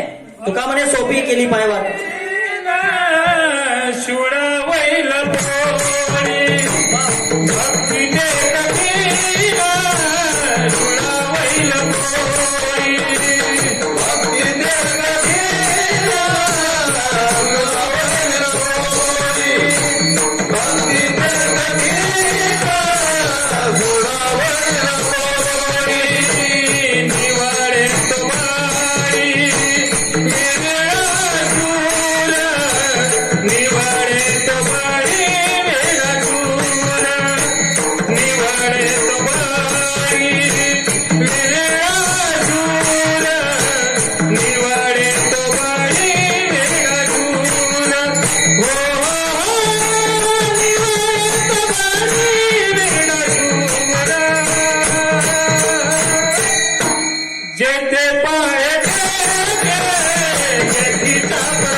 सुंदर चाल भक्ती तो कठीण सुळावरील गोडी. निवडे तो गडी विरडा शूर. भक्ती कठीण आहे, भक्तीची सुरुवात सोपी आहे. तुका म्हणे सोपी केली पायवाट. उतरावया भवसागर रे. भक्ती पंथ बहु सोपा. सोपा का कठीण, सुरुवात सोपी, पण भक्ती तो कठीण सुळावरील गोडी. बोल बोलता वाटे सोपे, करणी करता टीर कापे. परमार्थाची सुरुवात सोपी. माळकरी होणं सोपं आहे, माळा टाकणं सोपं आहे, माळा घालणं सोपं आहे, पण माळा घेऊन मरणं अवघड आहे. समजतंय की तुम्हाला मी काय म्हणतो? माळकरी होऊन मरणं अवघड आहे. बरेच जण माळकरी होतात, पण शेवटपर्यंत माळा टिकत नाही. या कोरोनामध्ये बरेच माळकरी कमी झाले. ऐकताय? कोरोना गंजच माळकरी कमी. बाकीना चालना घ्या. आम्ही सांगू तुम्हाला, बऱ्याच नवीन इराण आता ते जे परत आले ना ते म्हणतात महाराज काही खरं नाही. ऐकता ना तुम्ही? भगवंताची इच्छा, भक्ती, भगवंत अवघड आहे, भक्ती कठीण आहे. पहिलं कारण आहे, भक्तीच्या वाटेवर लोक निंदा करतात. जो माळकरी असतो लोक त्याची निंदा करतात. माळकरी चुकला रे चुकला, लोक अशी टोचून बोलतात ना. माळकऱ्याची निंदा करतात लोक. एखादा नवीन माळकरी झाला, पंढरपूरला गेला, वारीमध्ये आला, माळकरी होऊन आला, बाकीचे म्हणतात का रे भाऊ कवीन पॅंग रे, हो बापरे जय हरी. माळकरी अजून खाकीने उदारी पिटीने आहे का रे, त्या शांती लागू. नवीन माळकरी माणसाच्या मागे टोचून टोचून बोलतात. हो करी करी भागणार, देवपूजाला लागणार. परमार्थ करू देत नाही लोक. तुका म्हणे आता ऐका वचन, तेजोनिया जन भक्ती करा. माळकऱ्याची निंदा कोण निंदा करतं माळकऱ्याची? आता कल्पना करा, आपल्या पिंपळकुट्यातला माणूस माळकरी झाला, त्याची निंदा रिंगणगावचे करणार का? गावातले गलीतले घरातले सुद्धा. आप तो गैरों की बात करते हो, हमने तो अपने भी आजमाए हैं. लोग कांटों से बच के चलते हैं, हमने तो फूलों से जख्म खाए हैं. आपलेच लोक त्रास देतात. परमार्थ करताना फार अडचणी असतात. माळकऱ्याची निंदा, तर टाळकऱ्याची निंदा. आतापर्यंत मला असं गाव भेटलं नाही की ज्या ठिकाणी भजनी मंडळाला आदरपूर्वक भजनी म्हणतात. भजनी नाही, भजन्या. काय शब्द आहे? भजन्या. माळकऱ्याची निंदा, टाळकऱ्याची निंदा. तुम्हाला असं वाटतं महाराज लोक फार सुखी अवघड आहे. मला असं वाटतं आमचं जीवन चांगलं आहे, फार त्रासदायक जीवन. आम्हाला नातेवाईक, कुठल्याच महाराजाला नातेवाईक बरं म्हणत नाही. त्याचं कारण आहे लोकापचार. जो लोकाचार आहे तो पाळता येत नाही. काल्याचं कीर्तन आणि साल्याचं लग्न कथाच आहे बुवा. नाही आम्हाला जमत काही गोष्टी, आम्हाला नातेवाईक नाही बरं म्हणत. सांगा मी काय कर, भक्ती करू का पोट भरू. सांगा मी काय करू, भक्ती म्हणे तो चाल पुढे, संसार म्हणे तू येईकडे. सांगा मी कोणता मार्ग धरू, सांगा मी काय करू. भक्तीच्या वाटेवर फार अडचणी असतात दादा. हो, आमचं दररोज संध्याकाळचं जेवण बाहेर असतं आणि सकाळी रात्री 2-3 वाजता घरी जायला जागरणाचं जेवण जात नाही. घरची मंडळी फार प्रेमाने वाढते, ल्या ना खोल्या ना. मी म्हणतो जात नाही जेवण. कसाला तोडला की करणं बाहेर चांगलं चांगलं भेटत होईल संध्याकाळी. काय बोलशाल तुम्ही सांगा. परमार्थामध्ये अशीच परिस्थिती आहे. सगळ्यांना त्रास झाला. ऐका, परमार्थाच्या वाटेवर झाला त्याला सर्वप्रथम निंदेचं विष प्यावं लागतं. संत मीराबाईंना निंदेचं विष प्यावं लागतं. सगळ्या संतांना. मला सांगा, संत मीराबाईंना विषाचा प्याला कोणी दिला? घरच्या लोकांनी दिला का बाहेरच्या लोकांनी? लोग कहे मीराबाई रे बावरी, बाप कहे कुलनासी, पग घुंघरू बांध मीरा नाची, विष का प्याला राणाजी ने भेजा, पिबत पिबत मीरा हासी, पग घुंघरू बांध मीरा नाची.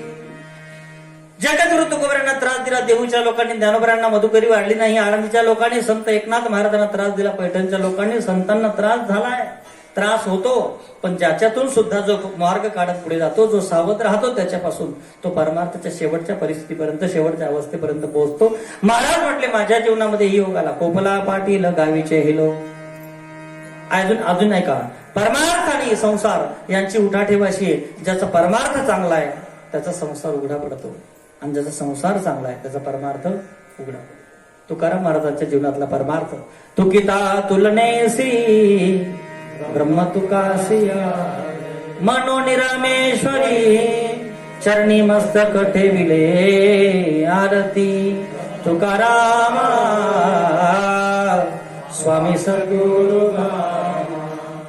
पण तुकोबरायांच्या जीवनातलं बघा ना, आम्ही सदैव सुडके जवळी येता चोर धाके, जाऊ पुढती विके कुत्री घर राखी. तुकोबरायांच्याकडे त्यांची मेवणी आली. जिजाबाईंचा भाऊ पाहुणा आला. जिजाबाईंना फार आनंद झाला, कारण भाऊ आलाय. भावासाठी काही करावं, स्वयंपाक घरात काहीच नाही, उसणं पासणं करून स्वयंपाकाची तयारी सुरू केली. पाहुणचार सुरू झाला. तुकोबरायांनी खांद्यावर विना घेतला, डोंगरावर निघाले, कारण घरात संसारात चित्त लागतच नाही महाराज. प्रपंची वीट आला एक तू एकला आवड अशी महाराजांची दशा आहे. महाराजांनी विना घेतला, महाराज जायला लागले. जिजाबाई आडव्या झाल्या. अहो, तुम्हाला काय कळतं का लोकाचार? माझा भाऊ आलाय आज म्हणे, मग त्याला पाहुणचार कर म्हणे. तसं नसतं, घर मालकाला थांबावं लागतं. आजच्या दिवस तरी जाऊ नका. महाराज म्हटले, आवले माझं भजन बंद करू नको. तुम्हाला भजन बंद करायला कोण सांगताय? विना घ्या, इथेच बसा. एकांत नाही, आज इथेच बसा. हा तुमचा एकांत. महाराजांनी विना घेतला. तुळशी वृंदावनाजवळ महाराज भजनाला बसलेले. आईसाहेबांनी स्वयंपाक केला. स्वयंपाक झाल्यानंतर 12 वाजेची वेळ आहे. बसा जेवायला. महाराज बसले जेवायला. शेजारी त्यांचा शालक बसलाय. ज्यांच्याकरता मागून उसणं पासणं करून पाहुणचार केलाय, तो जेवत नाही, तो चाकत माकत खातो आहे. आणि तुकाराम महाराज एकही वाडा खाली जाऊ देत नाही. लावा रेन, बरकता रेन, येऊ द्या रेन, टाका. महाराज पाहतही नाही किती वाढलं काय वाढलं. पोटभर महाराज जेवले, पण ज्याच्यासाठी केलं तो जेवतच नाही. म्हणतात, अरे घे ना. अरे नाही, झालं पोट भरलं. महाराज पुन्हा विना घेऊन भजनाला बसले. जिजाबाई जेवायला बसले. जिजाबाईंनी पाहिलं भाजीमध्ये मीठच नाही. कसा जेवेल तो? संतापाच्या भरात तुकाराम महाराजांच्या जवळ आल्या. अहो, तुम्हाला काय कळतं का माझा भाऊ जेवला नाही? तुकाराम महाराज म्हटले, त्याला भूक नाही म्हणा. पण बिचाराला फार भूक होती, पण नाही जेवला तो, कारण माझ्याकडनं भाजीत मीठ टाकायचं राहून गेलं. आवले, मीठ टाकायचं काम तुझं ना. म्हणे, अहो महाराज, हा पदार्थ वरून घेता येतो, तुमचं काम होतं सांगायचं. तो शालक आहे, तुम्ही पाहुणे, तुमच्यासमोर तो बोलेल कसा? तुमचं काम होतं ना, मर्यादा आहे, तुम्ही सांगायला पाहिजे होतं ना कमीत कमी. महाराज म्हटले, हो आवले, चुकलंच माझं. पण आवले, एक सांगू का? माझी या देहाची मज नाही चाड, कोठे करू कोळ आणि कांजे.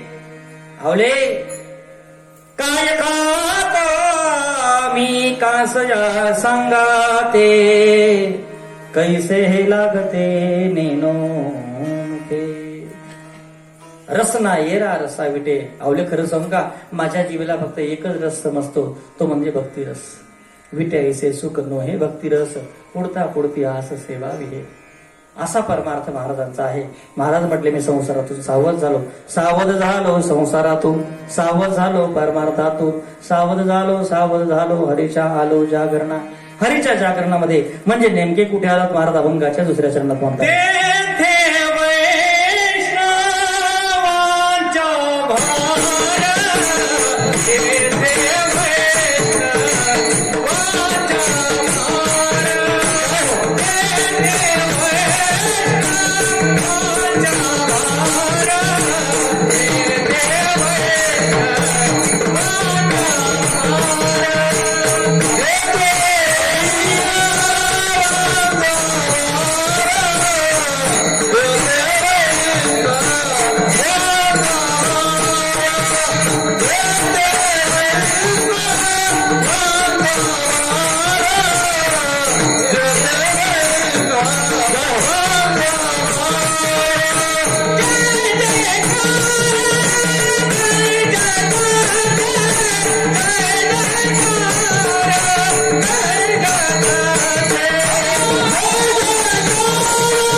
सगळी साधन के पाहिजे पकवा सोडी संकटी साधन के पाहिजे पकवाची एक नंबर फक्त पकवाचच बरोबर नाही सगळं एकदम छान जेथे वैष्णवांचे भाग पेटी मास्तर एक नंबर आहे आम्हाला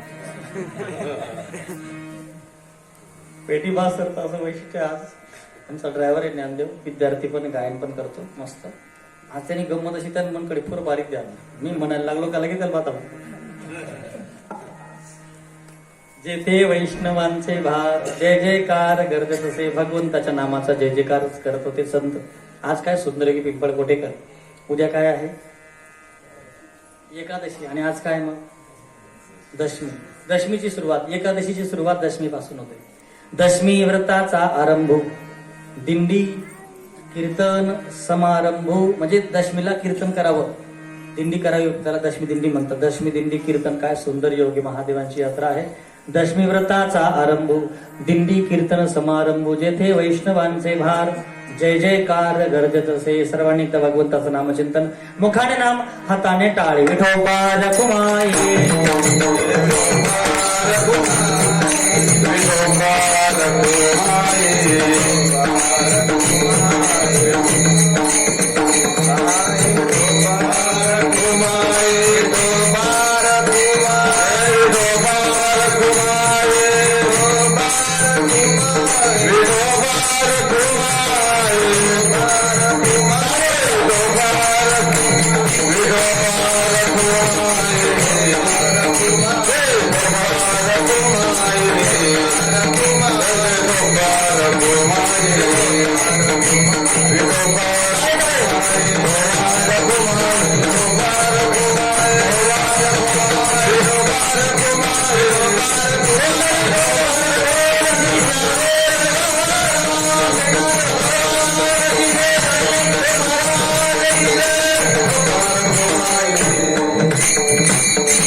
जय जयकार गर्जत असे तुकाराम महाराजांना विचारलं तुम्ही सावध कस काय झाले वैष्णवांच्या भारामध्ये कस काय आले महाराज म्हटले माझ्या जीवनामध्ये जागृती आली जागृती कस काय आली महाराज म्हटले माझ्या जीवनात झोप पडून गेली अभंगाच्या तिसऱ्या चरणामध्ये पडोनी गेली झोप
पडोनिया गेली झोप होते पाप आडते महाराज म्हटले जागृती कशी आली पाप केलं झोप होती ना ती पापामुळे होती पाप केलं म्हणून झोप गेली होते पाप आडते पाप गेलं अगोदर काय जातं पाप जातं अज्ञानाची झोप लागली ती अविद्येची आणि विश्व स्वप्नाची धांदा भोगत होता प्रबुद्धा अनादीचो ही जी झोप लागते ना पापामुळे लागते झोप गेल्याशिवाय जागृती येत नाही आणि झोप कधी लागते झोप का लागते पापामुळे लागते महाराज म्हणतात की तुका म्हणे नाड पाप ठाके हिता आड हिताच्या ठिकाणी पाप आडवं येतं ते झोपेच्या रूपाने येतं आता कथा कीर्तन ऐक नाही पुण्याचं लक्षण आहे पण कीर्तनात झोप लागते कसं काय लागते नामदेव महाराज म्हणतात कीर्तनी बैसता निद्रे न कविले मन माझे गुंतले विषय सुख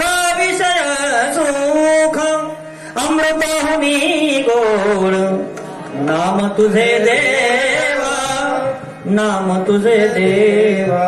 पण झोप लागते देवाच्या नामकीर्तनामध्ये. त्याचं कारण आहे पाप आडवतं. बऱ्याच जणांना कीर्तनात चांगली झोप लागते. बरं का माय कीर्तनात झोपू नका बरं का. शेजारच्यावर लक्ष ठेवा. कीर्तनात झोपणं फार मोठं पाप आहे. कीर्तनात झोपणारा पुढच्या जन्मामध्ये सर्पयोनीमध्ये जातो. कीर्तनात झोपणारा साप बनतो साप आणि त्याचा शेजारचा माणूस गारुडी बनतो.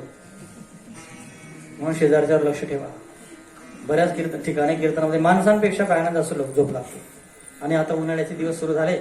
संध्याकाळी जेवण केलं दिवसभरचा टणकलेला माणूस थकलेला माणूस जेवण झालं की आपोआप जोयामाई असते. नाही आम्हा नका ध्यान ध्यान डोयामाई येस. आणि बऱ्याच जणांना मस्त झोप लागते. माणसांपेक्षा बायांना चांगली झोप लागते. आणि बायांना झोपायची सुविधा पण असते बरं कीर्तनामध्ये. पदर पडले खाली मान घालले.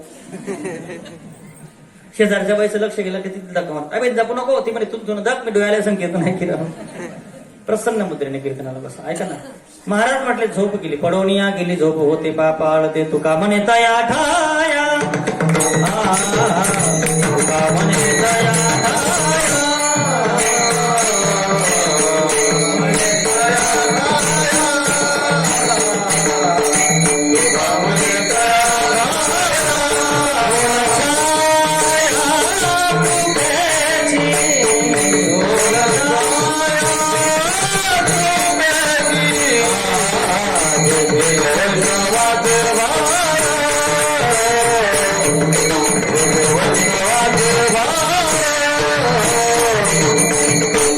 म्हणे तया ठाया ओल छाया कृपेची जेथे वैष्णवांचे जय जयकार गरजत असे महाराज म्हटले. त्या ठिकाणी संतांच्या कृपेची छाया प्राप्त झाली. एक छोटीशी शंका अभंगाच्या शेवटी उपस्थित करून सेवा थांबवतो.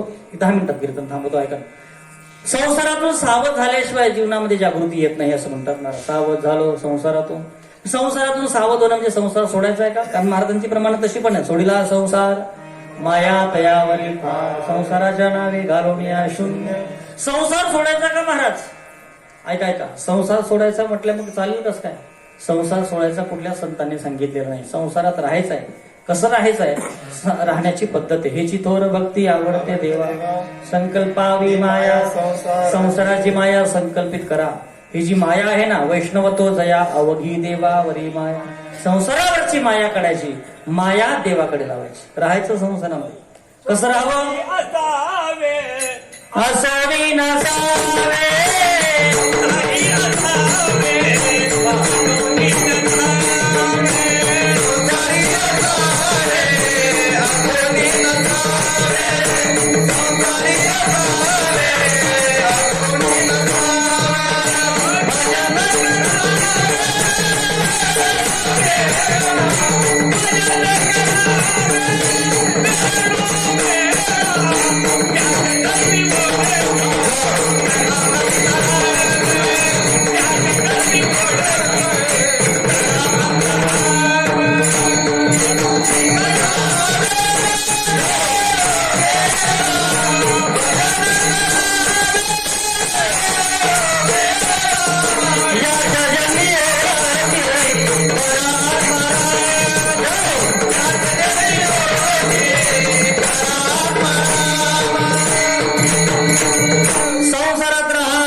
संसारी असावे असोनी नसावे. कसे असावे संसारात राहायचंय असोनी संसारी जिव्हावे भूकरी.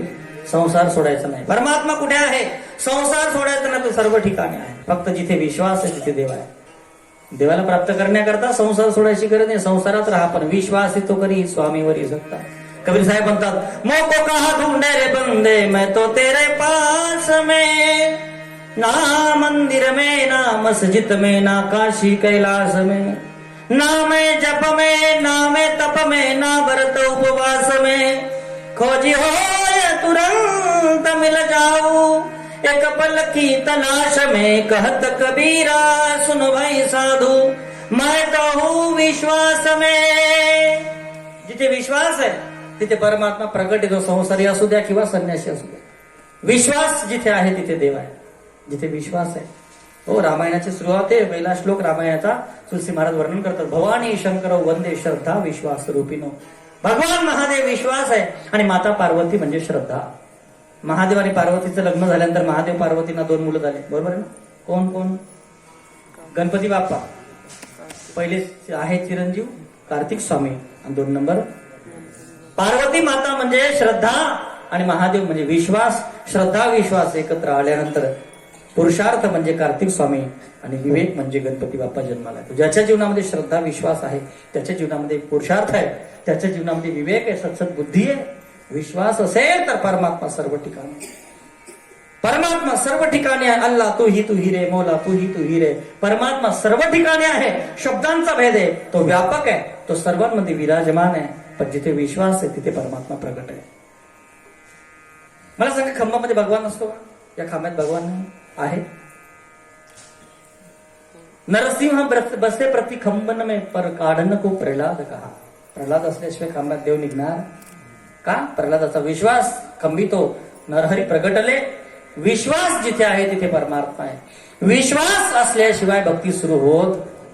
विश्वास शिवाय संसार चालत नाही. जिथे विश्वास आहे त्यांचा संसार चांगला आहे. बरेच नवरा बायको एवढा चांगला संसार करतात. काही जणांचा संसार इतका चांगला असतो महाराज, पती पत्नीचा एकमेकावर विश्वास असतो.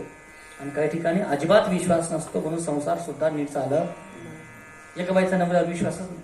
कुठे गेले का? कुठे गेले होते? कोणाचा फोन आला? कोणाचं कुठे गेले होते? कायम विश्वासातून संशयात 3 दिवसाकरता माहेरी गेली, तिने लगेच फोन लावला. कुठे आहेत तुम्ही? तो म्हणे घरशे. नक्की घरशे? कबिलाची मजेट ना कर सांग.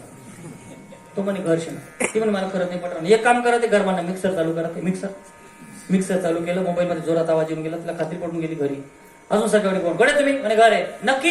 मिक्सर चालू करा. तो मिक्सर चालू करते, तिला खात्री पडत आहे. 2-3 दिवसानंतर ती घरी आली. घराला कुलूप लावलं. शेजारी पाहिला, विचारलं म्हणे अहो कथा घ्या. ती म्हणे काय माहिती कथा घ्या, आपण तू जेरोज नाही जायचे, जेरोज ना मिक्सर लिसून बाहेर जायचे.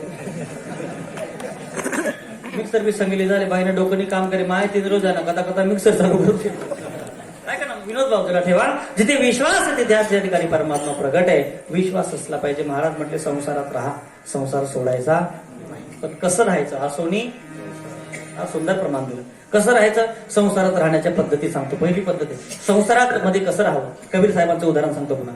कबीर साहेब सांगतात संसारामध्ये कसं राहावं. संसार में ऐसे रहना जैसे मुख में जिबड़ी रहती, मुहळा कितना भी घी खावे जिबड़ी चिकनी नहीं होती. तोंडात जीभ राहते पण जीभला कधी तूप लागतं का? पुरणपोळीचा स्वयंपाक असू द्या, वरणामध्ये तूप टाकू द्या. जेवण झाल्यानंतर घर मालकाला जेवणारा म्हणतो आप्पा साबण द्या. ते हात धुवाले होतं ना असं कधी कधी. पण असं कधी ऐकले का? साबण द्या. ते अजिब घसरलं. चांगलं तूप टाकतात ना आपल्याकडे. आपल्या गुजर समाजात तुपाशिवाय जेवत. पण काही ठिकाणी अजिबात तूप म्हटलं का महाराज चूप. आणलं तर ते डालडा तूप वापरायचं नाही बरं. तसेच गायची चरबी असते. वनस्पती तूप नाही वापरायचं. पूर्वीचा काळ होता आपल्याकडे असायचं सगळं. रामराज में फल फला वन, कृष्ण राज में घी, अपने राज में गरम पाणी फूक फूक कर पी. आता काळ बदलत चाललाय. ऐका ना. पण असं राहावं संसारामध्ये. कसं राहावं? अजून एक उदाहरण सांगतो. संसारामध्ये कसं राहावं? नारळासारखं राहावं. नारळाचे प्रकार आहेत 3. कोरडं नारळ, ओलं नारळ आणि खराब नारळ, खवट नारळ. दुकानातून घेताना गडगड असं दगडासारखं मध्ये वाजायला लागलं. समजून घ्यायचं की या नारळातलं जे खोबरं आहे ते खोबरं नट्टीपासून वेगळं झालेलं. या खोबऱ्याची किंमत पण जास्त असते. त्याला कोरडं खोबरं म्हणतात. समजून घ्यायचं की खोबऱ्याचा तर नट्टीशी संबंध राहिला नाही. या खोबऱ्यातलं माया ममतेचं पाणी आटून गेलं आहे म्हणून या खोबऱ्याने संसाराची नट्टी सोडून दिलेली आहे. 60 वर्ष वय घ्या ते खोबरं नट्टी संगी राहा. उत्तम खोबरं. दणका टाका नट्टी तरी खोबरा असं काही घेत त्यांनी त्याला संसारात. दुसरं खोबरं कसं? पाण्याचा आवाज येतो. समजून घ्यायचं की माया ममतेचं पाणी अडकू नये. संसाराची नट्टी सुटत. दणके खातो. पोऱ्या दणका टाकत, आंढरी दणका टाकत. मला वाटा दे. दणका खास पण संसारी नट्टी सोडत. आई चिकट खोबरं, आई लागट खोबरं, त्याले म्हणून निता तेल खोबरं. संसाराचा निता सुटतच नाही. तिसरं एक खोबरं आहे ते तुम्हाला मंदिरात लक्षात येतं बरं. दुकानात नाही लक्षात येतं. दुकानात घेताना समजतच नाही. पण मंदिरात फोडल्याबरोबर, धार्मिक कार्यामध्ये फोडल्याबरोबर लगेच त्यांना वास येतो. आणि लोक म्हणायचे खवट नाही घे. या खवट फक्त मंदिरमान सप्तमाज उमटतं. खवट दुसरीकडे उमटतात. आणि लोक बोलतात वाय बारा फोडतात वाचतो ना म्हणे देवले पाहिजे रिकामा जेवतो ना खवट खावाले. जो बटा गाव चालत देवले चालेल. कसं असावं? कोरड्या नारळासारखं असावं, अलिप्त असावं, पद्मपत्र विवांब असा संसारी असावे, भगवंताचं नामस्मरण करावं, संसारी असावे, असोनी नसावे, भजन करावे वेळोवेळा. ज्या संतांनी हे मार्ग प्रशस्त केला त्या संतांचं भजन करा. ज्ञानेश्वर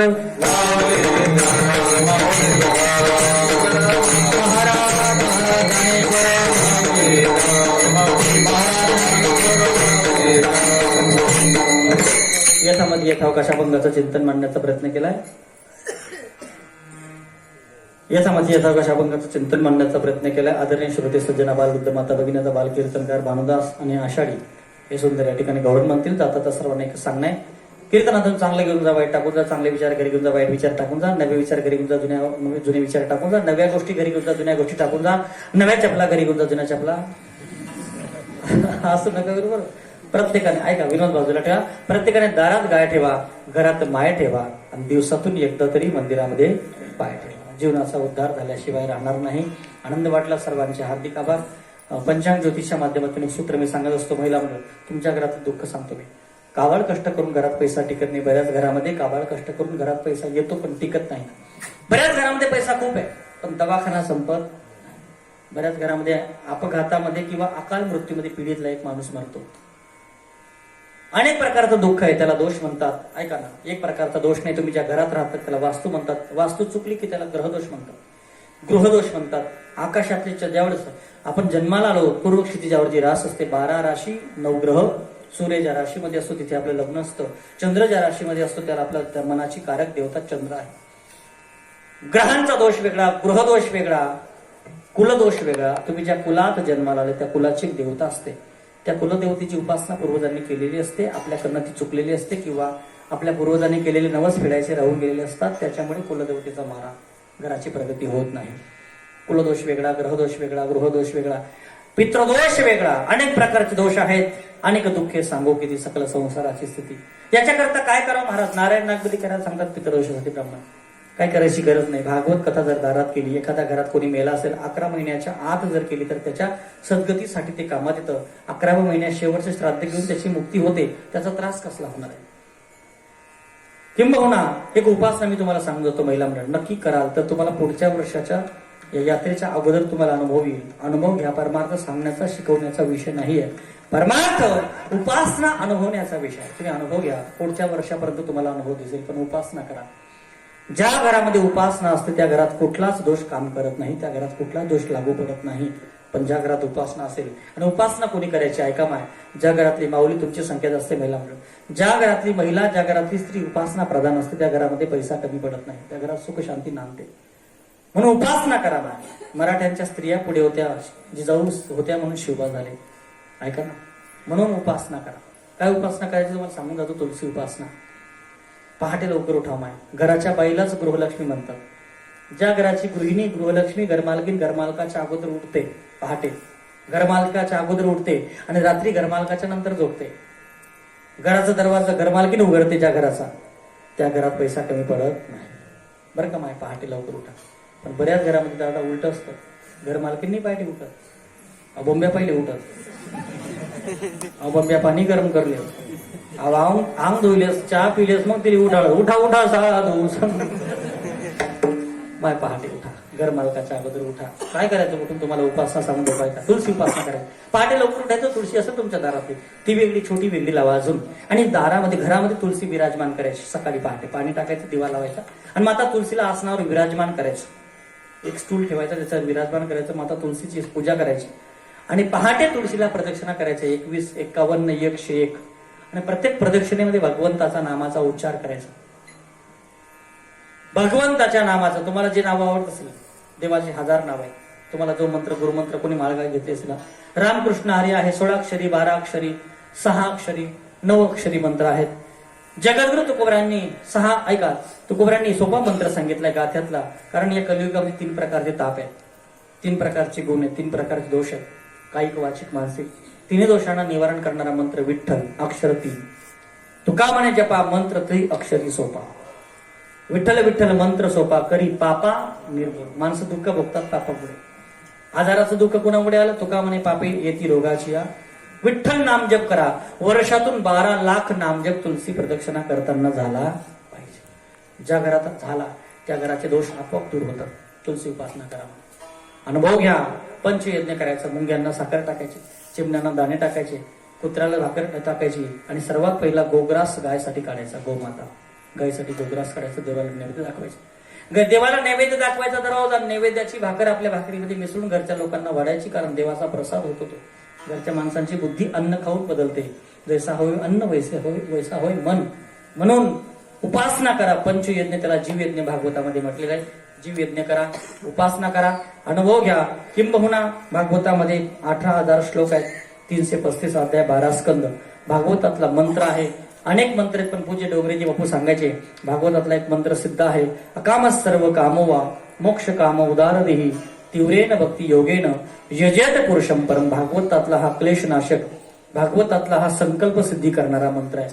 हा मंत्र ज्या घरात 1 लाख जप या मंत्राचा झाला, त्या घरातल्या माणसांचे संकल्प, त्यांच्या इच्छा पूर्ण होतात. म्हणून या मंत्राचं छोटस स्टिकर मी बनवलंय. जाताना आपण हे स्टिकर घरी घेऊन जा, आपल्या देवघराजवळ लावा आणि याला पाठ करा. अनुष्टुप छंदातला सोपा आहे. अकाम सर्व कामोवा मोक्ष काम उदार देही तीव्रेन भक्ती योगेन यजेत पुरुषम परम. 12 लाख नामजप तुलसी उपासना करताना आणि 1 लाख या मंत्राचा जर अनुष्ठान तुम्ही केलं, घरच्या लोकांनी मिळून 1 लाख जप जर वर्षातून पूर्ण केला, तर तुमच्या घरातल्या माणसांचं दुःख किंबहुना तुमची इच्छा, तुमच्या स्वप्न तुमचे त्या ठिकाणी पूर्ण होतील. करून बघा, अनुभव घ्या. या मंत्राचं स्टिकर 10 रुपयाला आहे. जाताना आपण घरी घेऊन जा, अनुभव घ्या. परमार्थ अनुभवण्याचा विषय. सर्वांचे हार्दिक आभार. आता या ठिकाणी बालकीर्तनकार, महाराष्ट्रातील सर्वात, तुमच्याकडे मोठा मोबाईल असेल ना, महाराष्ट्रातील सर्वात लहान बालकीर्तनकार असं नाव टाकलं की आमच्या भावनुदास महाराजचं नाव येतं. शाळेत जायच्या अगोदर ज्ञानेश्वरी वाचायला लागला. सगळे आजोबांचे गुण आहेत. या दोन्ही भाऊ बहिणी त्या ठिकाणी घडवून आणतील. पत्रिका द्या मला. जय विठ्ठल होईल. त्यानंतर सगळे भजनी मंडळ खाली बसतील. तत्पूर्वी एक महत्वाचं नियोजन. आपल्या काय भाग्य आहे की रामनवमी, हनुमान जयंती या पर्व काळमध्ये आपल्या गावाचा वार्षिक सप्ताहाचं 34वे वर्ष भव्य आयोजन याही वर्षी आयोजन झालेलं आहे. या ठिकाणी आपला सप्ताह 10 तारखेला सुरू होतो आहे. 10 तारखेला रात्रीचं कीर्तन कोमल महाराज खेडी वोकरीकर आहेत. नंतर अरुण महाराज जामठीकर, महंत सुशील महाराज विटनेरकर, माधव महाराज धानोरेकर, ज्येष्ठ कीर्तनकार भावेश महाराज विटनेरकर भागवताचार्य, कैलास महाराज चोपडेकर, कैलास महाराज टेकवाडेकर, अंकुश महाराजांचं त्या ठिकाणी काल याचं कीर्तन आहे. सर्व कार्यक्रमाचा सर्वांनी लाभ. या पत्रिका आपल्या गावात लागतील आणि काही योग्य आज पत्रिकेची आजच सुरुवात या ठिकाणी तुम्हाला मिळते आहे. सर्वांनी सर्व कार्यक्रमाचा लाभ घ्या. जय विठ्ठल होईल. तुम्ही सर्वांनी बालकीर्तनकार भानुदास महाराज आणि माझी मुलगी आषाढी यांना सर्वांना आशीर्वाद द्या की जेणेकरून परमार्थाचा वसा, आमची तिसरी पिढी परमार्थाचा वसा पुढे चालवेल. तुमचा आशीर्वाद, तुमच्या कौतुकाची थाप असावी हीच अपेक्षा. विठ्ठल जय जय विठ्ठल.